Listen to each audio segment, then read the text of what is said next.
Hello, my friends. I'm Coral. Welcome back to my channel. I'm here with the books that I ended up reading in August. I will get into my stats for the month. I ended up reading 7 books. Out of those books, the genres I read, I had 1 science fiction book, 2 horror books, 2 thrillers, a post-apocalyptic book that could really kind of fit in a couple different genres, but I'd say mostly post-apocalyptic. And then a general fiction, which I don't typically read, but it was such a great book, so I will tell you about that. I read 2,337 pages, which is about 78 pages a day. It's a little bit slower. My reading pace was a little bit slower than it has been the last couple months, and I mean, I don't like beat myself up about it, but there were a couple books here that took me a while to get through because I wasn't really enjoying them. So out of the 7 books I read, all 7 of them were novels, so full-length novels. 5 of them were adult books and 2 were young adults. 6 of them were physical copies that I held in my hands and read, and 1 was an audiobook. So the years these books were published, the oldest one I read this month was published in 1981, and then I jump all the way up to 2016. I also had 2 2018 releases, a 2019, and 2 2020 releases, so they were brand spanking new. My star ratings were kind of all over this month. I had a 2-star read, a 2.5-star read, a 3-star read, 2 3.5-star reads, a 4.5-star read, and a 5-star read. 1 5-star read. My average was 3.4 stars, so it wasn't, I mean, I guess it was an average month if you think of 3 being okay, you know? I guess let's get into it. Let me talk about what I read. So, in no particular order, I'm just picking them off the pile I had. This is The Good Son by You-Jeong. This is translated from Korean. Let me see who the translator was. Oh, okay. The translator was Chi-Young Kim, and this is the story. We follow a main character named You-Jeong, and he wakes up one morning and he finds his mother dead in the apartment that they share together. He has epilepsy and he takes medication from that, but the medication really kind of makes him feel shitty, so once in a while he does go off his medication, and he did the night before his mother was murdered, and as he's trying to like piece together what happened last night, he has this memory of his mother screaming at him and saying like, "No, You-Jeong," and stuff like that. So he's kind of trying to piece together what actually happened, who could have done this, and all that. So this is a thriller. I ended up giving this 3 stars. I did like it enough to read it, you know what I mean? Like, it was readable and it was engaging and I wanted to know what was going on. I did really like the characters in this. I mean, the reveal wasn't that surprising, and I don't know. I mean, like, I thought it was okay. I gave it 3 stars. It just wasn't mind-blowing, you know? But it was pretty good, and I wouldn't say don't read this because I did enjoy the time I spent reading this. I just wasn't surprised by the reveal or the ending or anything like that. I also ended up reading Brainchild by Andrew Neiderman. This is a book I'm going to be using for a coming trope video, so I'm not really going to tell you much about it, but I did end up liking this. It was pretty good. It was, it maybe didn't go quite as far as I would have liked it to, but I did really enjoy reading it. And it has cool step back art. It's a really creepy little cover. Okay, another one I'm not going to tell you a whole ton about is Wonderland by Zoje Stage. This was a new release. It came out last month in July. I'm pretty sure. Pretty sure it came out in July. That doesn't matter. Anyway, this is a book that I did a more in-depth review on, so I will leave a clicker for that up at the top if you're interested. But just like a little short summary here. This is about a family who relocates from New York City to a more rural part of New York. These are people who are city folk, so it's a big change for them. They are pretty secluded. It's winter, so, you know, that really cuts people off in spaces like that. You know, it's just, things aren't as easily accessible in the winter as they are in, you know, when you don't have snow and shit. But strange things start happening on the land that they live on, and the mother, Orla, wants to get to the bottom of it. I ended up giving this 2 stars.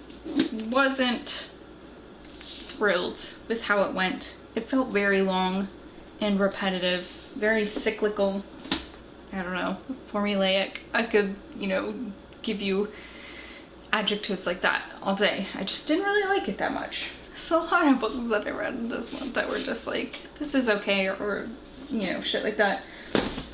Okay, before I go on, I have to tell you about the audiobook I read, because otherwise I will forget to include it. But I also listened to Some Kind of Animal by Maria Marasco-Moore.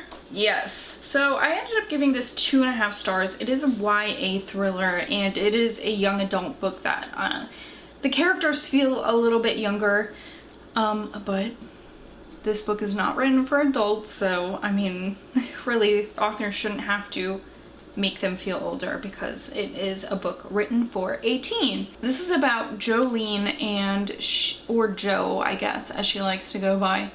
And she has a sister that nobody knows about. And her sister comes to her out of the woods at night, and they run together.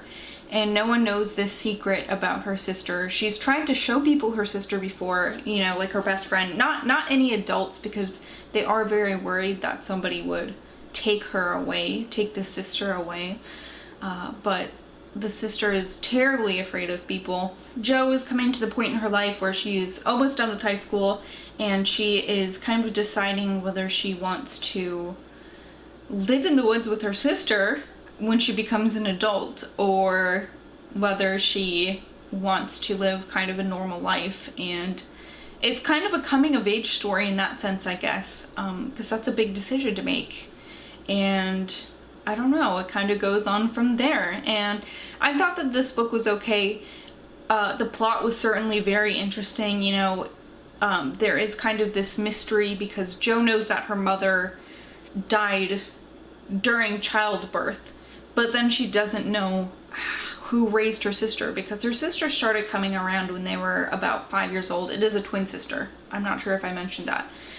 So she, you know, doesn't know where her sister was for the first 5 years of their lives, and her sister won't tell her. So it's kind of interesting.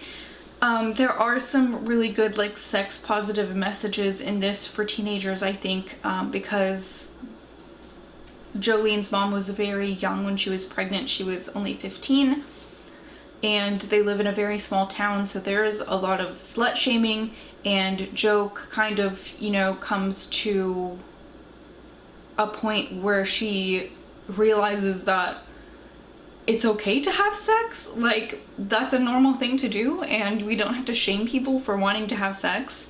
So I really liked that, especially, you know, since this book is geared toward teens. I think that is an important thing, because that's something that happens a lot in our society now. I thought that was good.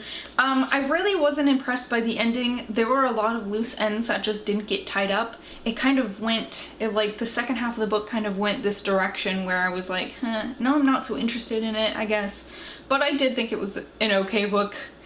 I didn't not finish it, so I guess that should say something, right? But I did end up giving this 2.5 stars. It would have been 3 stars, I think, except for, you know, the ending. I mean, there was like this really big thing that happened right before the ending, and then it was just like, okay, well, everything's okay. And you're like, wait, but what about that?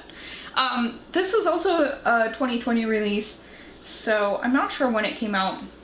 I didn't look on my Libby app, but I thought it was okay, and probably somebody who is younger than I am, somebody who is a teen, could probably like it more than I did.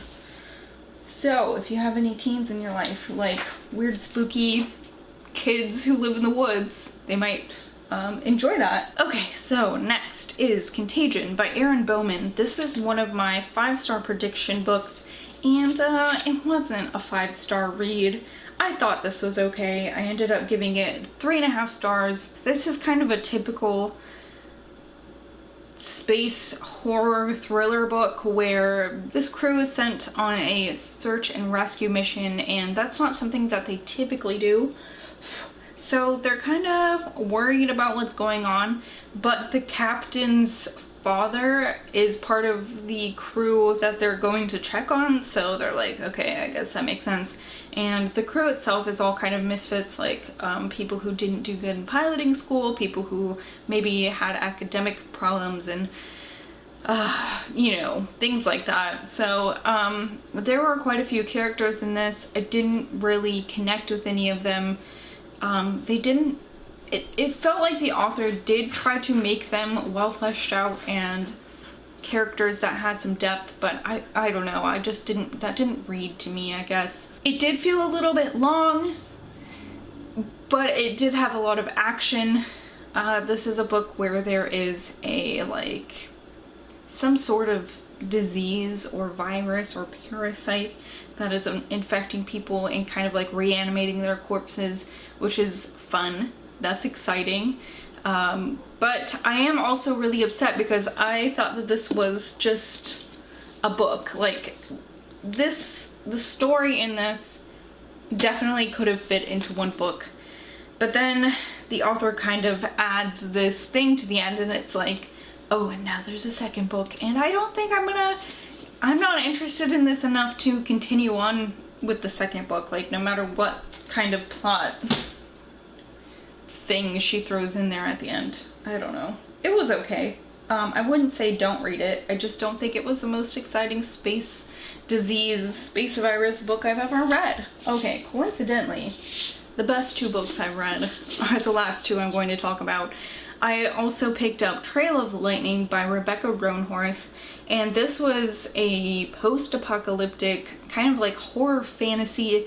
I've seen this listed as young adults on the internet, but I really do not think that this is a young adult book. None of the characters are teenagers, and not that kids shouldn't read gory stuff, but this is fairly gory and had some body horror in it that I wasn't expecting. I just don't think that, like, if you were looking at this and you saw the young adult label and you're like, okay, maybe this is not for me, I don't think that should have that label, and I think that this is probably for you. This takes place in a world that's had a few different natural disasters, and now the land is split up differently, and the characters that we follow in this book are on a part of land that has been given back to the First Nations people who lived in the United States before it was colonized.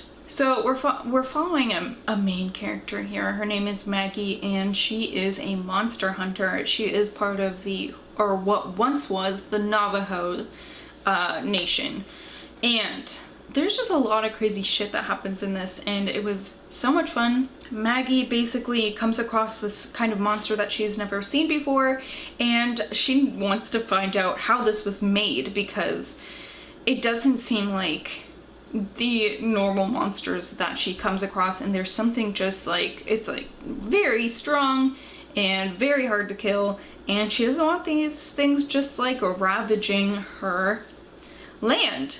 And this has a lot of like cool, like dusty desert, post-apocalyptic vibes, like almost Western vibes. She meets this guy named Kai, who is more of a healer, and he is they would just make a really fun like ragtag crew. She also has been trained by this immortal dude, and there are lots of like Navajo words in this that I don't know how to pronounce because that is not my culture, and so I kind of got caught up in that sometimes, but like that is not a reason to not like this book, you know. It was really good and engaging.